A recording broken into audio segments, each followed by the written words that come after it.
Hey everybody, Casey Currie here. Where to next? Episode 14. I got my good buddy Aaron and Kyle, who does all the media stuff for my program and Currie Enterprises with us. Hey guys. What up? What's up? And today, we are all sitting here. Right now we're actually at Currie Enterprises. Just staying safe. Coronavirus, we're doing everything we can to protect ourselves and just playing our part with California and the United States. So we're hanging out. So at that, man, it's been a crazy year. We've had a lot going on. And in these times, we're more so looking at where to next. When this is over, it's all about adventure. So I figure right now, while we can't go anywhere, is to dream up where we're going to go next. And my whole thing is I got some hot spots that I feel I want to hit this summer/fall, even going into the wintertime. And that's why I called Aaron. I was like, man, I think the first place that we all want to go to when this is over, whether it be, if it's over in May, great. If it's not, we'll go in the summer or into fall, is Glamis. So I think if you guys got any spots that you think we should go to, check out, please hit us up, shoot us a message on any channel, social media, even get on my website. But, my thing is one place that we all love that I haven't got to go to at all, but besides training for Dakar and last year is Glamis. And I'm a big fan. I absolutely love it. I love My driving. happy place. Yeah, right. I love Glamis. Love driving Can-Ams there. And, we'll start. Aaron, where do we camp? If we're going to go, where's I'm the the best Glamis place? guru. I love Glamis, dude. I didn't grow up going there. I started going there probably when I was in high school, but like my brothers and sisters started going, or my brothers got to go with my aunt and uncles when they were like young, like Jonas's age, like 10 or something like that. And I was like, we got left out because I was a younger brother. So, that's my happy spot though. But camping, it's the camping etiquette in Glamis is kind of funny, right? Like you have the pads, that's off of Gecko Road, all the high-end stuff, like they don't like to get dirty, so they always stay on the pavement. So any of the pads off of Gecko Road, those are always like a coveted spot just because you're not getting stuck and dealing with the sand. You're on asphalt the whole time. We grew up going down to the washes down by the train tracks and the beach store. But again, if you're too uppity for that, the train's going by all the time. So that's loud. The washes are dusty just because there's so many people down there. Obviously no pavement. In recent years, they've at least done some upgrades and graded the road. They put some bathrooms down there and stuff like that. But I don't know. I'm a fan. I like to go. I like to stay off Cement Flats. It's right there off of Gecko Road in the ranger station. We like it there because as we get older, the party scene isn't there. Like everyone kind of shuts it down, 10, 11 o'clock. You're not sitting there getting blasted by music by your neighbor. They're pretty respectful. But and more so, you're just right there by the big dunes. It doesn't take you a while to go through all the small dunes over, over Oles to get over to like the big fun dunes like it is down in the washes. So now, what does it take to camp in at there? If you're like halfway between the store and Gecko up on the hill, are you allowed to camp there, or what is the rules on that? From what I understand, I think you can kind of camp wherever you want. We were driving down, to go to the washes, and we saw a truck and a fifth wheel, like on Sand Highway, like they were headed towards Osborne, like in the middle of Sand Highway. Like, what the heck are you doing? Where are you going? But as far as I know, if you can get there, you can camp there. So. Now, everybody, pretty much pay for the permit no matter where you go, right? Yeah, I want to say the permit's like $150 for a season pass, or it's like $35 if you get it off-site. If you get it at the ranger station, it's like $50. So you can buy it like in Brawley or whatever? Brawley, any of the gas stations as you're coming to Glamis, we'll sell them. Nice. So camping. So yeah, I'm in my older age, I like Cement Flats as well. Try not to park my motorhome in the dirt, and I'm lazy. It's another 30-minute drive on the way home. So, but yeah, I definitely, the Doonies was there. It was fun. That was cool. And there's a lot of motorhomes. Having that in the washes, you can park like in a big circle. Where on Sand Highway, you basically park in line. Yeah, Sand Highway gets a little tricky because once you get off the sand, if you're not on one of the pads or even in Gecko Loop, you get off into the sand, and then you're going to be dealing with getting stuck, or you just got to be careful on where you park. But So now, as far as like never been, where are places like not so much like where are places you can go hang like at nighttime or during the day that give people like a destination, not like the sand. You know, we'll talk about like sand drags or Ols, but I'm saying like where you can eat, go hang out, drive to that has something that you can go and basically get a burger. I think one of the staples, obviously, a lot of people know that have been going to Glamis for a while, is Boardsmanville. Boardsmanville has been there forever. In more recent years, down in Buttercup, which is South Glamis, there's a spot called Duner's Diner. That's pretty cool. From Gecko Road, it's probably a good 40, well, depending on how fast you're driving, but 40 minutes or so, 45 minutes or so to get down there. But I know Lance with Boardsmanville has been doing a lot to try and get the railroad crossing back open, though. So that's pretty cool. He's fighting the good fight down there, trying to get the land open back up on the other side of the tracks there. So hopefully he gets that taken care of. But yeah, Boardsmanville's a good place. Destinations, I don't know, like. Is the store open? What about the store right at the washes? Yeah, that's always open. Is there food there? No, they used to have a pizza joint there. Pizza joint was actually pretty good, but yeah, now it's just a convenience store. And then no other places to really eat. But other cool destinations in Glamis, like I think probably one of the most popular right now is a swing set. Like every time we go to the swing set, something new is there. There was a volleyball court that was someone set up, and then there was a tetherball. Like, sweet. I actually had that concept that I wanted to do something out in the dunes just for that reason. You go out to a dune, and we always will ride for 10 or 15 minutes. My kids want to get out and go play in the sand. So like, all right, when we stop, let's build something cool. I actually wanted to put like a swing set out there like a couple years ago. Like and geocache. Yeah, like geocache. Latitude, longitude, and give you a destination whenever you leave camp. You're like, oh, all right, where are we gonna go? And so the hill or the flagpole memorial. Which if anyone has ever gone out there on Veterans Day, last year was actually the very first time I've ever been on Veterans Day. But they do a really rad ceremony at the flagpole on Veterans Day. It's pretty rad. And all these so now if we get onto like hotspots, you got Competition Hill, which I think is pretty much mellowed out. Yeah. Oldsmanville, China Wall. I think the main destinations will be Ols, the flagpole, and swing set, and the drags. And the drags. How do you, for a guy that's never been, how do I get there? How do I know where I'm going? Like, if I got a GPS, have we got lead nav?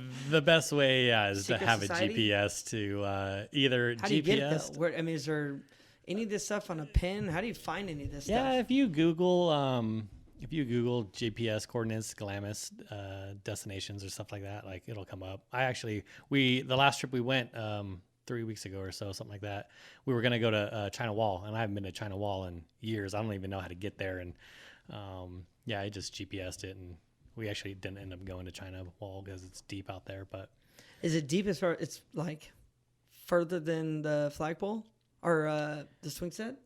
I think it's a little bit deeper than the swing set. But you got to remember, like, this is what always tripped me out is when you go down the washes or when you go down Gecko Road, like the washes and Gecko Road run parallel. Like it's a parallel line to each other. I didn't know that. All the way down to like the 8. And so I always figured it kind of, wide out further apart. But if you'll go from one side, you'll hit the other. And so it's kind of just how deep in the dunes you go. But,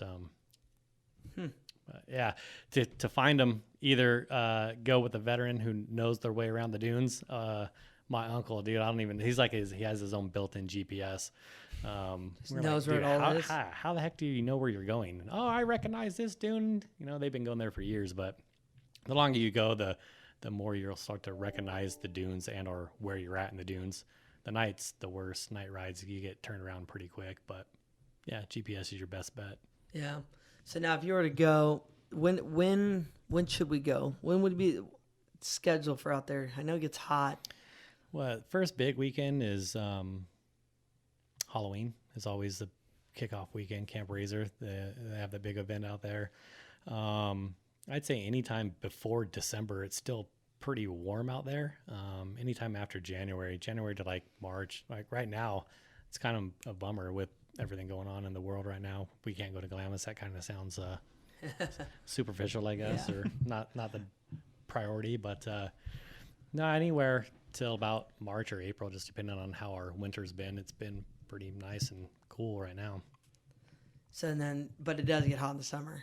Yeah, it gets pretty hot.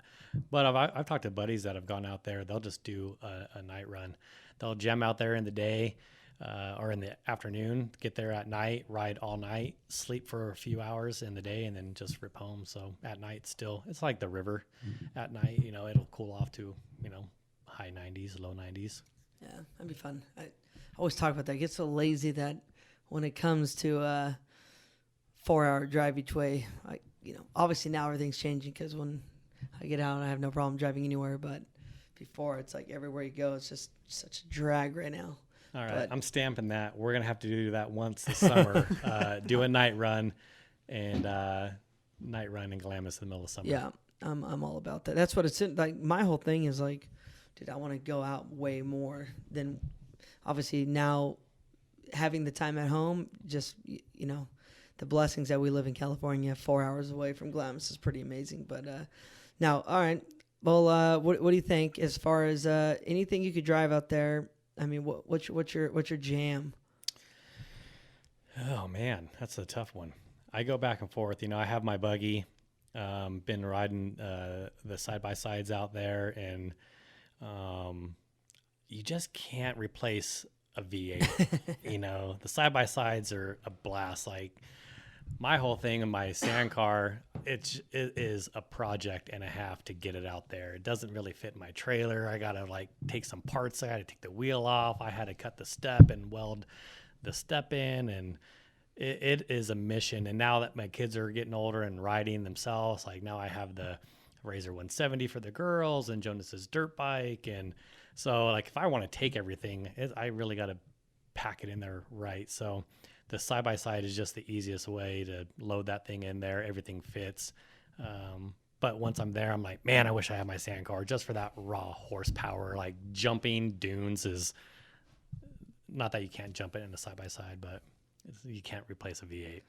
That's what I want to get what trophy Jeep needs to go out there one time. I figured I was going to do it this November, but obviously Would you even put paddles on that thing or just run it in I'd probably just run it. Because if I put 37s on it, then I got to worry about if I stuff it, then the front end will be plowing into the ground with the IFS in the front. So it's like I just run on 40s. I don't know. Maybe I'd put paddles on it. But I see for myself, that's where I feel like going on now. Like, I love the UTVs for the fact that you can go wide open for a long period of time without breaking anything.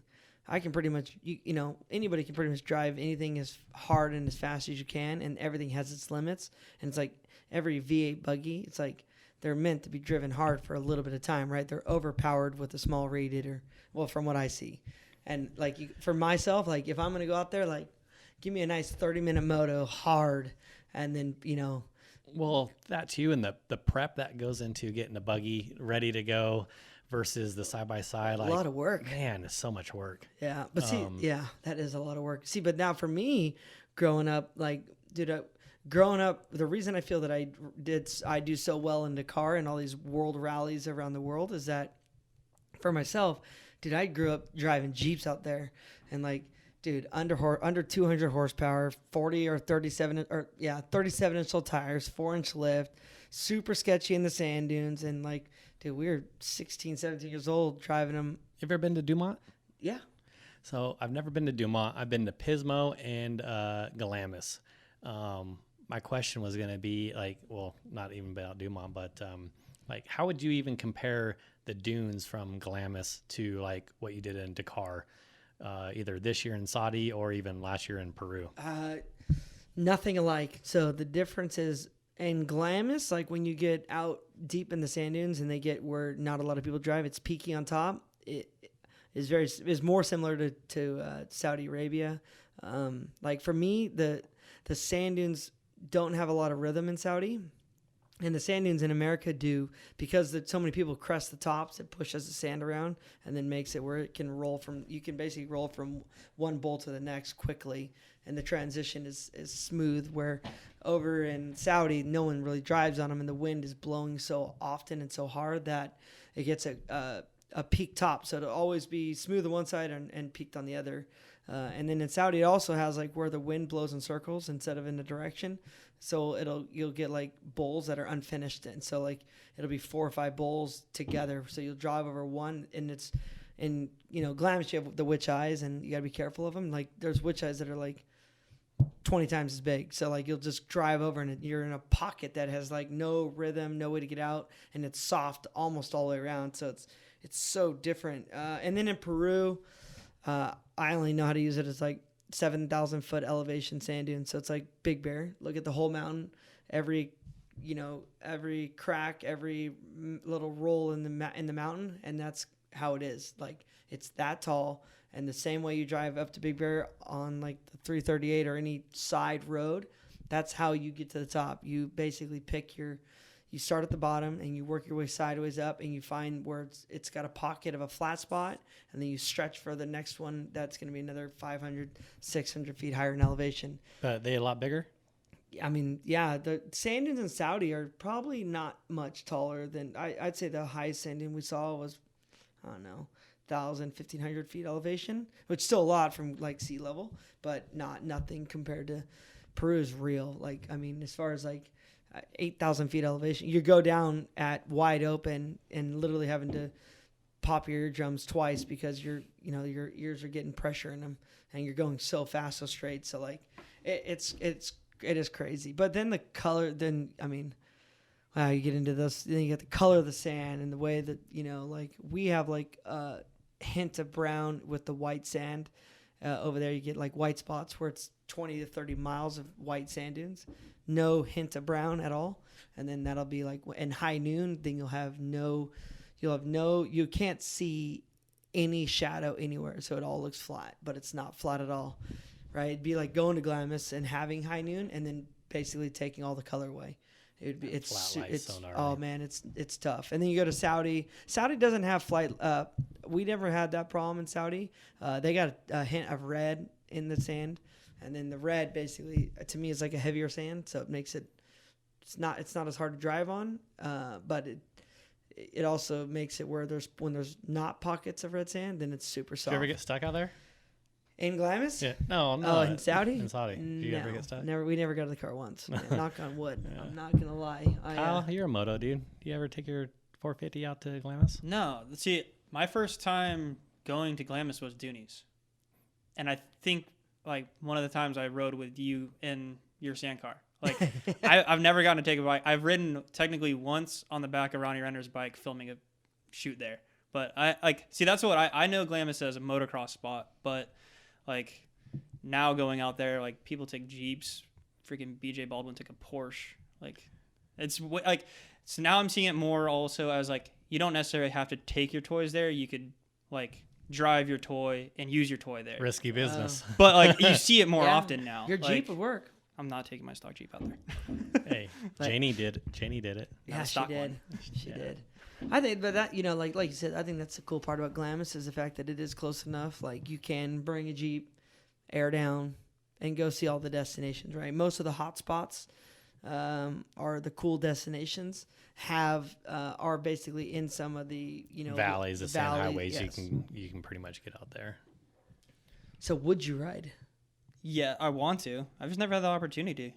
Like I mean, now with a 450, you could probably use just a regular tire, but always like, dude, I've never changed a tire on my bike. I'd have to beg my dad to put a freaking paddle tire on for one trip. That's not gonna happen. Like, so story of my life. Yeah, yep. Story of my life. I got sensitive hands, man. I don't work on stuff. No, I dude, for me, like, yeah, I don't know. I like the challenge. That's what I like about Glamis is going there, like having, like I know that everything has big bad toys, and I mean I'd love to have them, but dude, I've also driven like Myers Manx and 3-wheel ATCs, like through the gnarliest of the, like I love that challenge of, are we too close to dying, or is this like not like I like that on the edge, like calculated risk, and man, we can get ourselves in some big trouble if this goes wrong. I'll give it up to my aunt, dude. She goes out that she has the same Sand Rail since I've known them for years. It's old school Volkswagen. I think it has like a 1835 in it, not even like a big 2276, built motor, but that thing will make it up any dune. May not be the fastest. She ain't setting time records or anything, but it's reliable. The smile, we always say the smile per dollar, right? How much money you spend on your toys, your smile doesn't get any bigger than what she spent. So, but yeah, that thing's end of the trip. That thing's always going, and she gets everywhere. It's pretty comedy. Yeah, that is awesome. Yeah, I need to. We definitely need to plan a trip. I'm thinking, depending on when this is over, maybe what if we do early June? Is it too hot in June? Not for his night trip that you want to do. Not for that night trip.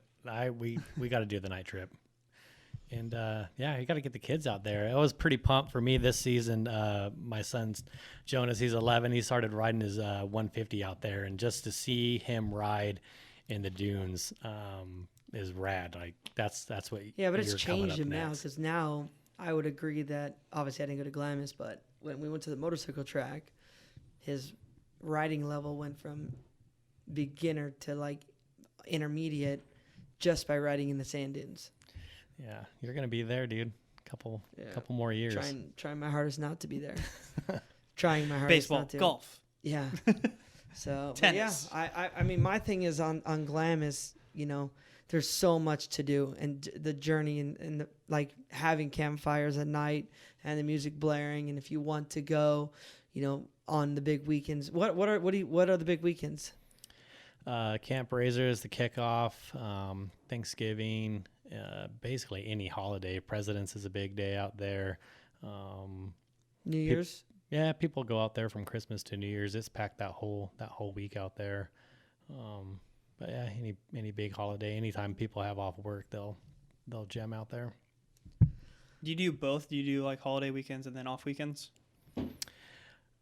I think I've gone to Glamis more this year than I have in the previous years. And being out there when we filmed the Doonies, like I think the Doonies trip was usually the only trip I got out there for several years, because we would be in Supercross and then all the other events, Winter X Games and King of Hammers and all those events. So we, in recent years, haven't even made it out as much as we have in years past. But I try to get out there as much as we can.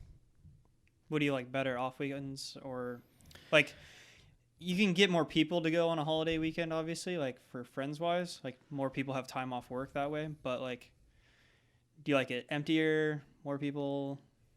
Personally, I don't have good luck with law enforcement. So the least amount of people around for me is better. Off weekends are way better. It's just a lot more mellow. The kids can ride. You don't have to worry as much.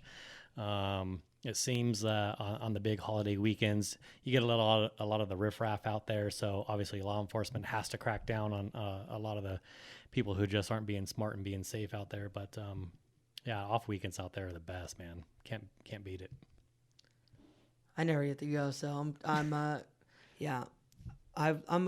it's funny. I did go to Halloween weekend this last year, and we had a freaking blast. It was, dude, just shredding the dunes. It was chaos at the same time. We got to be careful, but just the opportunity to go out and push hard. Like what's fun on the big weekends is that fact that like everything you have going on, there's so many people out there that like the rides get big, and like I love like, dude, 20 people in a ride. It's so much fun. Like just pushing it hard. And where were you at?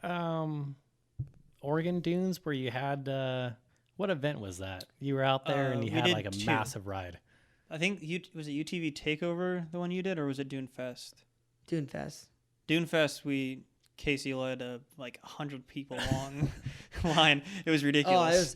Oh, it was the sickest thing I've ever done. Congo line. I had 4 people in my Can-Am. I had 4 people and all adults, and we started and didn't really know, and dude, we literally pushed. I mean, I was driving wide open for 30 minutes. We were told not to do anything crazy, but then the 10 cars that are behind us, we're all fighting to see who could be either be in the front of leader. Casey or next to Casey. So like there was full rubbing and racing going on behind us, and like I'm Yeah, hanging Cody- out the window and I'm like, dude, it's getting wild out here. Like, Cody got rear-ended and he got rubbed on door to door. Like people were fully trying to pass him. He was just trying to drive. All he was trying to do was ride behind me. But dude, that kind of like I love that stuff. Like being up because like for myself, I love the opportunity to read terrain before anybody else. Why I like the car and dude, just going. I mean, we were seriously as fast as a 4C cannon would go. and that was one of those, like, it was a 30-minute ride, but every single person had a hour-long story, like, just from that short little trip. Like, Yeah. I'd like to see a race be put on out in Glamis. Oh, it'd be so much fun. I've I been agree. thinking I about think that for years, and even after going to the car and seeing, you know, some of the stuff racing through the dunes, like, man, that'd be rad. I see just doing like just waypoints. Just literally, you could do like just make it like my dream for Yeah, just waypoints, but then we're no competitive, waypoints, and no now waypoints, we no wanna, waypoints, no waypoints. I'm saying you literally build like a square. BCP? No, just squares, or a square, and then basically put a waypoint that you have to hit in 4 corners. If you don't hit it, you got to turn around and go get it. But rather than that, like it's open, so there's a line. That way, no one's going unsafe backwards at you.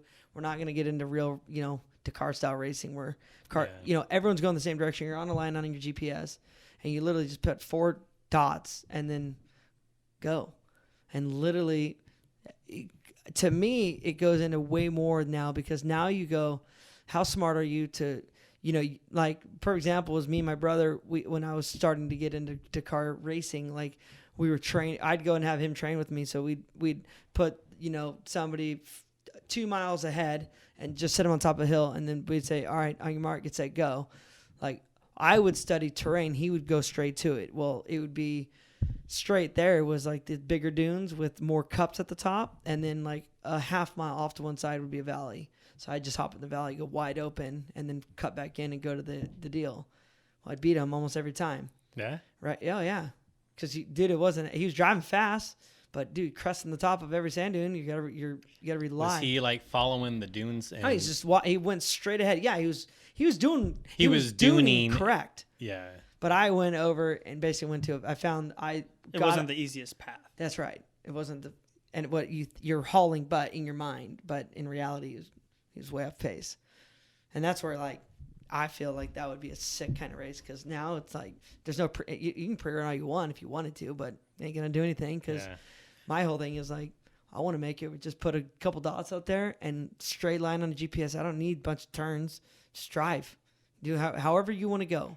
Well, you wouldn't even be able to pre-run because with the weather and the wind out there, yeah, like it changes the dunes and your tracks are gone, and that'd be. Maybe do I wonder if you could do a Like poker run. Poker run would be dope. Right? You could do like Dooner's Diner, Swing Set, Oldsmobile, and literally have like a bunch of destinations out there. Plug it into GPS. That would be rad. That would be. I don't know if did anyone do that out there? Not that I know of. Maybe the ASA, the sand organization out there, they may have done some stuff in the past, but nothing that I've really seen recently. That would be it'd be fun, like lots of fun. But then you can get there and do it with a big group of people. You could do it if you want to take it serious, go fast by yourself. But it'd be fun to have all like side by side, so that way you're not getting anything dangerous out there in front of you. But I mean, heck, if you're gonna put on a race, you just do it timed. Go 20-mile loop every 5 minutes. It'd be fair game, no dust, no nothing. That'd be fun. Bring all the trophy trucks out there. How many trophy trucks do you think they could drive out there? Yeah, those things are heavy, man. They'd be getting stuck pretty easily. Yeah, it'd be gnarly. Especially if you do it like that, you start putting a waypoint, they have to turn around and turn out there. it gets spicy. Oh, maybe a new idea. So, but anyways, all right. Well, dude, I appreciate you guys coming on. Thank you guys. And then, man, where to next? Episode 14. We got a lot more coming. I do apologize. Life has definitely got the best of me lately. Obviously, coronavirus has slowed things down, but between racing, everything else, we got a lot more coming. I got a lot of new places we want to go and visit. I have some destinations in mind.